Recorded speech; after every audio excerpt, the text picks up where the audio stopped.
लोकसभा चुनाव 2024 के लिए 19 अप्रैल को पहले चरण की वोटिंग होनी है। एक तरफ जहां राजनीतिक दल चुनाव प्रचार में जुटे हैं, तो दूसरी ओर राजनीतिक दलों द्वारा प्रत्याशी भी घोषित रहे हैं। कल बीजेपी ने यूपी के लिए अपने 7 नए प्रत्याशी घोषित किए थे। खास यह बात है कि बीजेपी ने यूपी की 5 सीटों के लिए अभी तक अपने प्रत्याशी घोषित नहीं किए। ये सभी सीटें बीजेपी के लिए अहम है, क्योंकि इनमें से 4 पर पिछले लोकसभा चुनाव में पार्टी ने भगवा लहराया था।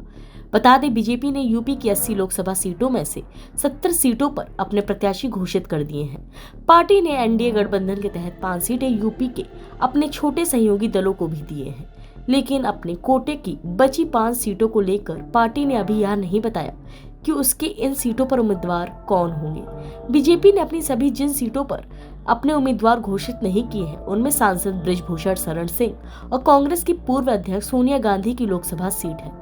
हालांकि इस बार सोनिया गांधी राजस्थान की राज्यसभा सीट के जरिए संसद पहुंच गई हैं और वह लोकसभा का चुनाव नहीं लड़ने वाली हैं। इसके चलते अभी रायबरेली में न तो बीजेपी ने कोई उम्मीदवार उतारा है और न ही कांग्रेस की तरफ से उसके प्रत्याशी को लेकर कोई संकेत मिले हैं। गौरतलब है, पिछले चुनाव के दौरान केसरगंज सीट से बीजेपी ने बृजभूषण शरण सिंह को टिकट दिया था और वह बड़े अंतर से जीतकर संसद पहुंचे थे।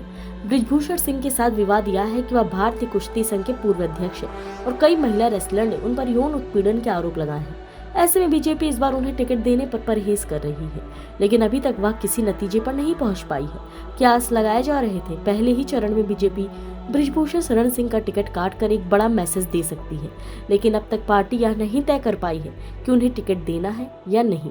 केसरगंज लोकसभा सीट को लेकर सूत्र बताते हैं, बीजेपी यहां से बृजभूषण शरण सिंह के किसी करीबी या उनके परिवार के ही किसी सदस्य को टिकट देने की सोच रही है, लेकिन बृजभूषण सिंह इस पर भी राजी नहीं है। सूत्रों का कहना है कि बृजभूषण सिंह ने पार्टी के सामने खुलकर फिर से चुनाव लड़ने की मांग जाहिर कर दी है, जिसके चलते बीजेपी के आला कमान को इस सीट पर प्रत्याशी घोषित करने में फिलहाल मुश्किलों का सामना करना पड़ सकता है।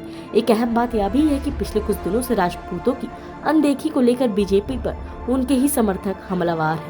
ऐसे में बृजभूषण शरण सिंह की सीट के मामले में बीजेपी 2 मोर्चों पर घिरती हुई नजर आ रही है। बता दें, इस सीट पर 5वें चरण में मतदान होना है।